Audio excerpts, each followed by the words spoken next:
What was that like? How did you know when that happened? Yeah, it was great. Is it like a phone call or text, or you across the mail? Like, what is that like?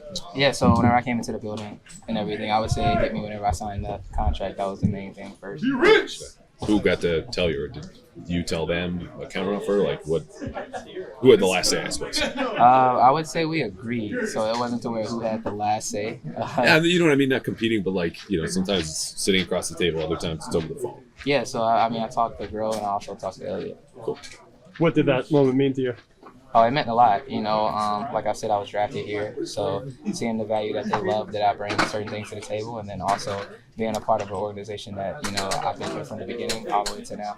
Marcus, most of us just missed this. We were at Steph. I'm so sorry. If you could repeat your thoughts on signing the extension with this team and what it means to you to stay here for at least a few more years. Yeah, it means a lot. Like I said, I was drafted here, so that was something that I loved, and then also them valuing me, as a captain and also being a player on this team, and then also doing a lot of things in the community and stuff like that. And how did it all come together? The extension, as far as like, did you know it was maybe coming, or was it one of those like out of nowhere they came up to you and said, "Hey, let's get this done"?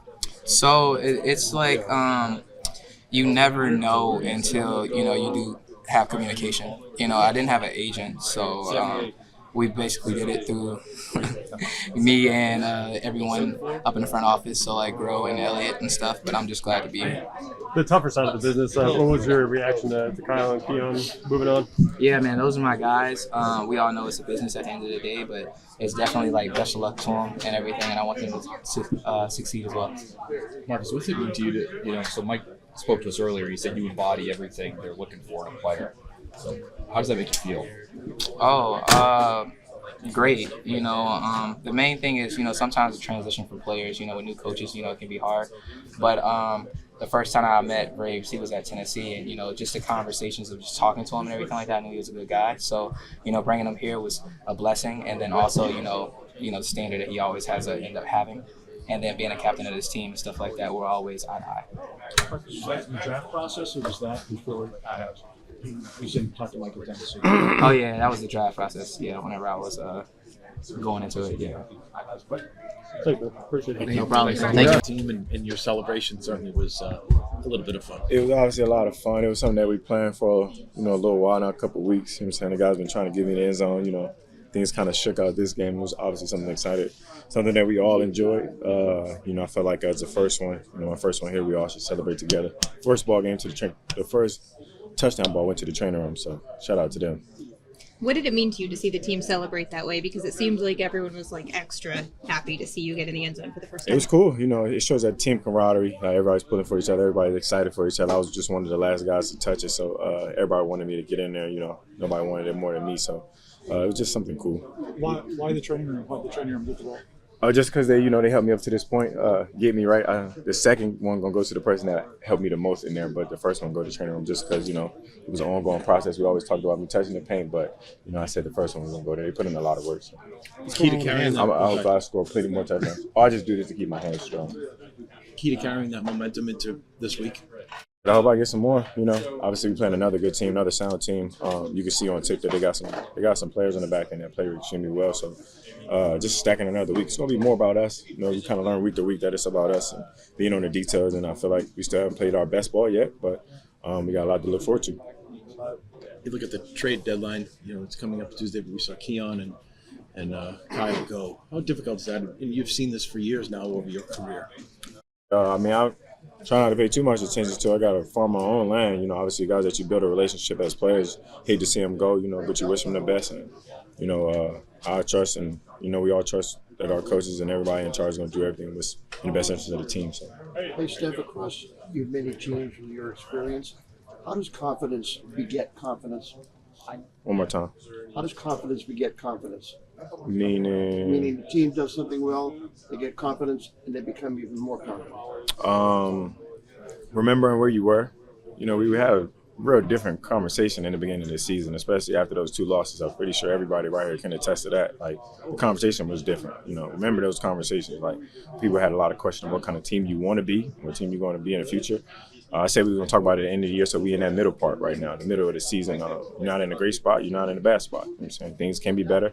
offensively, and that's our goal, just keep getting better each and every week. I mean, but gaining confidence is, coming in doing the same thing over and over and over, doing those little things, and I just feel like, trying to repeat that. So Does it matter? don't get ahead of yourself.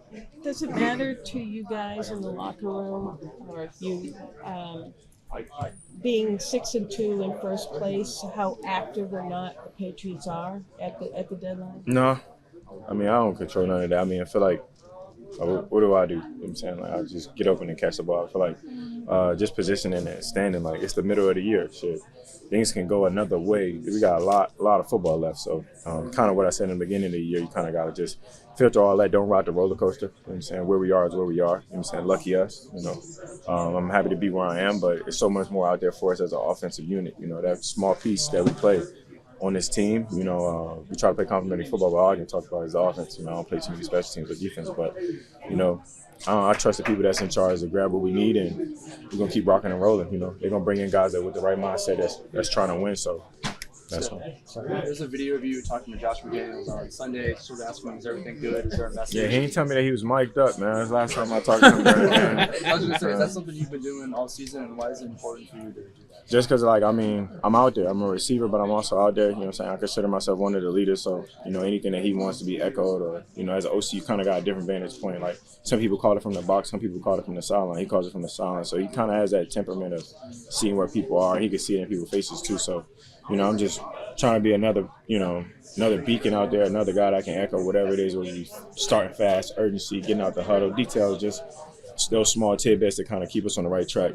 That's all I'm doing. Steph, what did you know about Keyshawn before you got here, and what have you been impressed by that he's done since you've been here? I mean, I talked to y'all a little bit about it before the season started. I've been echoing it all year that we had a lot of guys that can play at a very high level. You kind of just seen it. You see it in spurts, but you kind of see it on a consistent basis. I mean, in a receiver unit, it's guys to get open and catch the ball. You know what I'm saying? We got a lot of them in there. It's just when y'all see it, y'all, a little bit more of a surprise to y'all, but for me, I'm just happy that he's having success and hoping that I see the same man every day. You know what I'm saying? He shows up every day ready to work, putting that time in, and I don't be surprised. I expect success from Keyshawn. When you signed with this team, did you think that this was how it was going to be? 6-2, having a lot of fun every week going out there?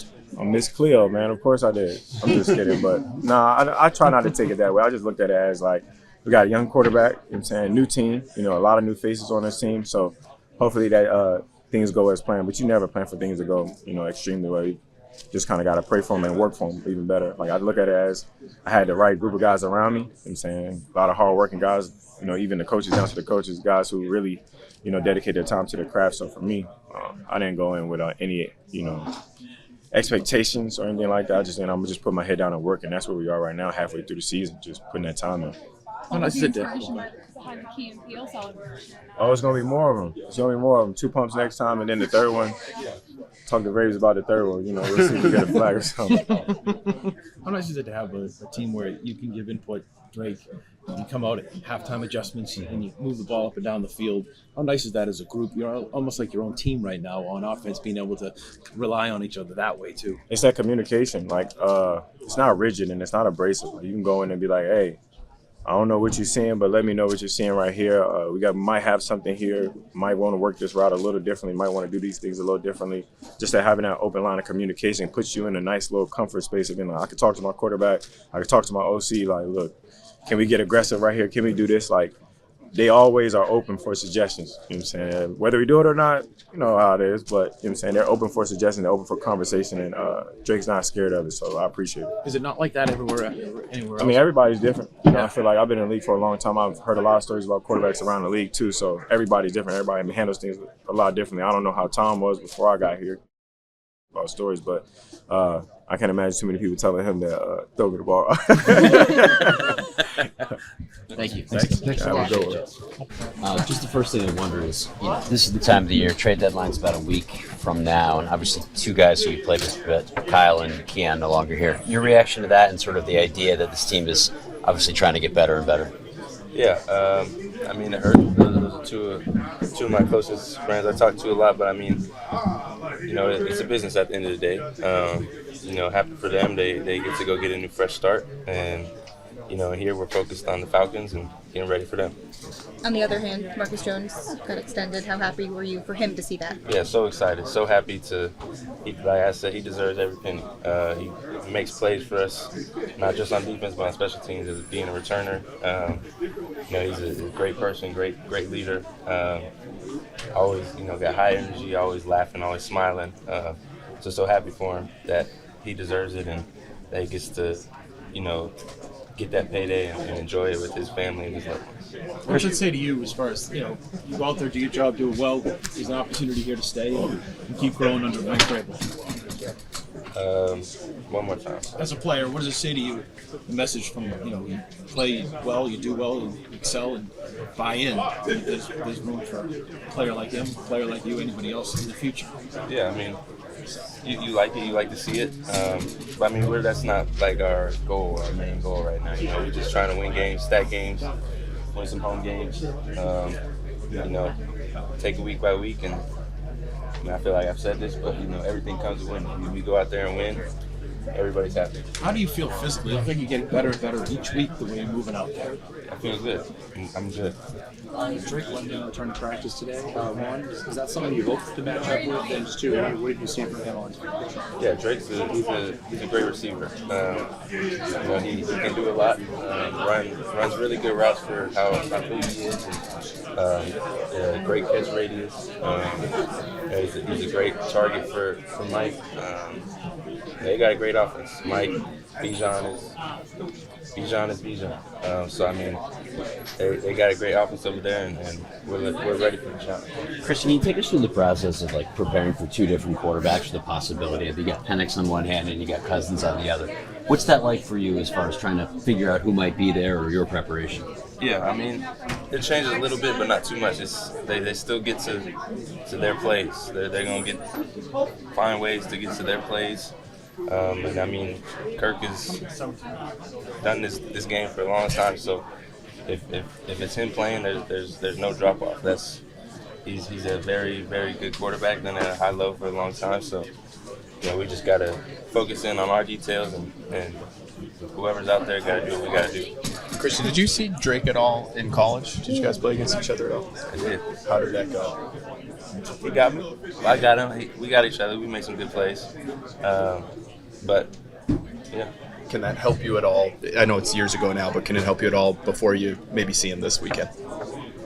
I mean, I'm familiar with him, but he's grown so much. I've grown so much.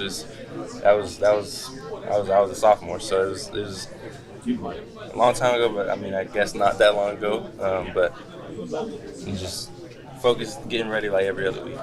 Christian, what has Robert Spilling been like to get to know and also as a leader on and off the field with this defense? Yeah, Spills is a great guy. He's a leader, very high energy guy. Comes in every day, does his job, and he leads the defense, gets everybody calls, whatever, makes a check, does what he needs to do, and we rally behind him.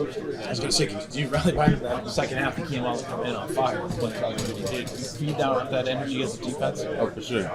Anytime anybody's making plays, feed off him. We gave him a hard time for not getting in the zone. But he made a great play. He made a great play. He makes the plays that comes his way, and we rally behind him for sure. Thank you very much. Thank you.